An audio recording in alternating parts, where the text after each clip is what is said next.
అందరికీ నమస్కారం. బాధాకరమైన విషయం ఏంటంటే ర్యాగింగ్.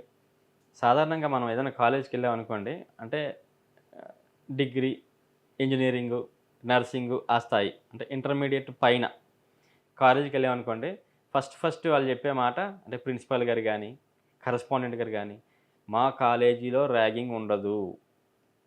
ఏ కాలేజీలోనూ ఉంటది. మా కాలేజీలో ఉండదు" అని చెప్తారు. నిజమే, బయటకుండదు. లోపల మాత్రం ఉంటది. చూసాం.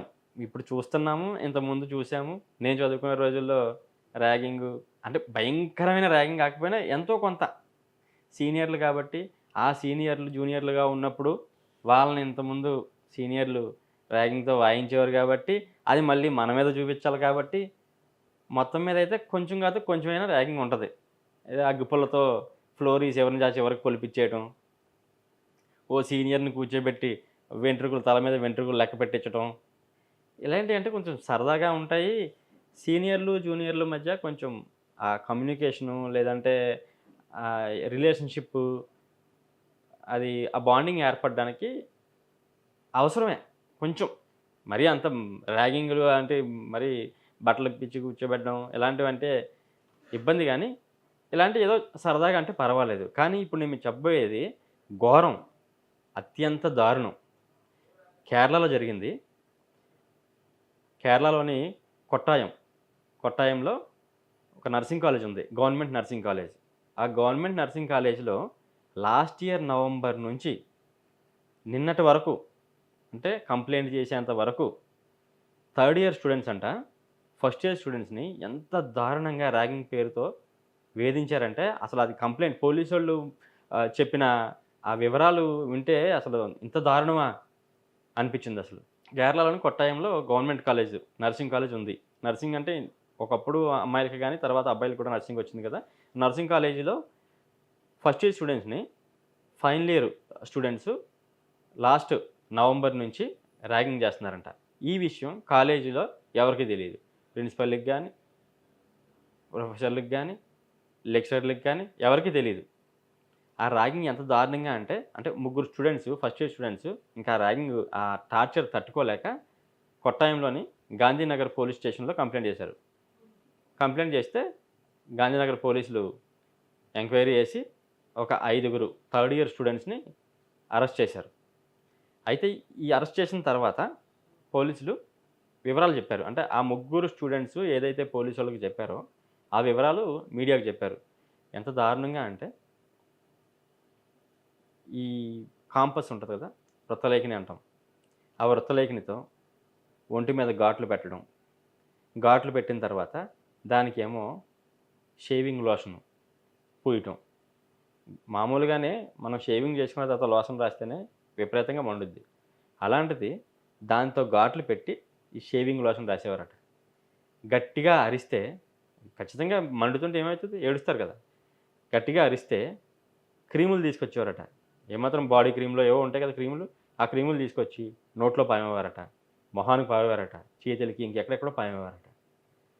ఇక్కడితో ఆగకుండా వాళ్ళని నేకెడ్ నగ్నంగా నించోబెట్టడం.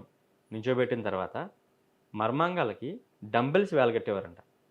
మామూలుగా వాళ్ళు ఎక్సర్సైజ్ చేసుకోవడానికి డంబెల్స్ ఉంటాయి కదా! ఆ డంబెల్స్ మర్మాంగాలకి వేలగట్టేవారంట. మళ్ళీ ఇది కాకుండా మళ్ళీ ఈ విషయం ఎవరైనా బయటికి గాని చెప్తే మీ పని అయిపోద్ది రేయ్! ఇంక మీరు మళ్ళీ కాలేజీలో ఉండరు. మీ భవిష్యత్తు నాశనం. ఇలా బెదిరించేవారంట. సండే ప్రతి వీకెండ్ వచ్చిందనుకోండి, ఈ సీనియర్‌లందరూ కలిసి జూనియర్‌ల రూమ్‌లకెళ్ళడం, వాళ్ళ దగ్గర డబ్బులు లాక్కోవటం. ఆ డబ్బులతో బయటికెళ్ళి మందు తెచ్చుకొని తాగటం. ఆ తర్వాత మళ్ళీ ఆళ్ళ పైశాచికత్వం జూనియర్‌ల మీదే చూపించడం. ఇది కథ. లాస్ట్ ఇయర్ నవంబర్ నుంచి పాపం ఈ బాధని అనుభవిస్తూ వచ్చిన ఈ స్టూడెంట్స్ ఫస్ట్ ఇయరోళ్ళు మొత్తం మీద ఆ స్టూడెంట్స్‌లో ఒక ముగ్గురు ధైర్యం చేశారు. ధైర్యం చేసి గాంధీనగర్ పోలీస్ స్టేషన్‌కెళ్ళి కంప్లెయింట్ చేశారు. ఆ తర్వాత పోలీసులొచ్చి ఒక ఐదుగురిని అరెస్ట్ చేశారు. ఆ ఐదుగురు స్క్రీన్ మీద కనిపిస్తున్నారు చూడండి ఉద్దండులు. అందులో ఒక ఆయన పేరు శామ్యూల్ జాన్సన్, ఇంకొకరు ఎన్ఎస్ జీవా, మరొకరు కేపీ రాహుల్ రాజ్, సి రిజిల్జిత్, వివేక్ ఎన్‌పి. ఈ ఐదుగురిని పోలీసులు అరెస్ట్ చేశారు. ఇప్పుడు మొత్తం, మొత్తం విషయం అంతా బయటకొచ్చింది. అందరికీ తెలిసిన తర్వాత అప్పుడు ప్రిన్సిపల్ గారు జాగ్రత్తగా స్పందించారు. స్పందించి అసలు దీన్ని సహించేది లేదు. యాంటీ ర్యాగింగ్ యాక్ట్ కింద నేనొక విచారణ విచారణకు ఆదేశించాను అని చెప్పేసి ఆయన కూడా మీడియా ముందుకొచ్చి వెల్లడించారనమాట. ఈరోజే అంటే 12వ తారీఖున ఒక టీమ్‌ని విచారణకి ఒక టీమ్‌ని వేశారంట. వాళ్ళు విచారించి అసలు ర్యాగింగ్ ఎప్పటి నుంచి జరుగుతుంది? ఎలా జరుగుతుంది? ఇంత దారుణంగా ఉన్నా కూడా పిల్లలు ఎందుకు బయటికి చెప్పలేదు? వీటి మీద విచారణ ఏసి ఆ తర్వాత ఆ నివేదిక వచ్చిన తర్వాత అప్పుడు దాని మీద చర్యలు తీసుకొని మీడియాకి వెల్లడించి అదే పోలీసులకు నివేదిక ఇచ్చి ఇవన్నీ జరిగాయి. ఎందుకంటే ఇన్‌స్టిట్యూషన్ కదా! గవర్నమెంట్ ఇన్‌స్టిట్యూషన్ డైరెక్ట్‌గా పోలీసోళ్ళు డైరెక్ట్‌గా ఇంటర్ఫియర్ అవ్వరు. ఖచ్చితంగా కాలేజ్ మేనేజ్‌మెంటే ఒక ఇంటర్నల్ కమిటీని వేయాలి. అందుకని ఈ ఇంటర్నల్ కమిటీని వేసి దాని మీద విచారణకి ఆదేశించారంట. ఏదేమైనా ఇంత దారుణంగా ర్యాగింగులు చూసాం గానీ, మరీ దారుణంగా ఈ ఏమంటాం వృత్తలేఖని ఇలాంటి వాటితో ఒంటి మీద గీతలు పెట్టి మళ్ళీ లోషన్లు రాయటం ఇంత ఇంత ఇంత క్రూరంగా ఎందుకున్నారు ఈ స్టూడెంట్స్ అసలు ఇంత దారుణంగా ఎందుకు తయారయ్యారు?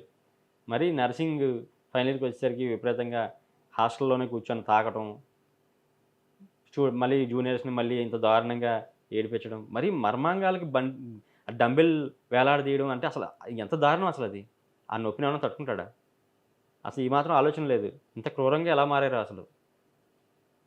ఇక మీదటైనా వేరే కాలేజీలో అంటే అన్ని కాలేజీల్లో జరుగుతాయని మనం చెప్పలేము. కానీ ఇలాంటి వాళ్ళ మీద చర్యలు తీసుకుంటేనే మిగతా వాళ్ళు భయపడతారు. ర్యాగింగ్ అనేది లేదు. ఉండకూడదు. కాకపోతే సరదాగా ఏదో జూనియర్స్‌ని మనతో కలుపుకోవటానికో, వాళ్ళతో మంచి మనతో బాగా కమ్యూనికేట్ అవ్వాలి.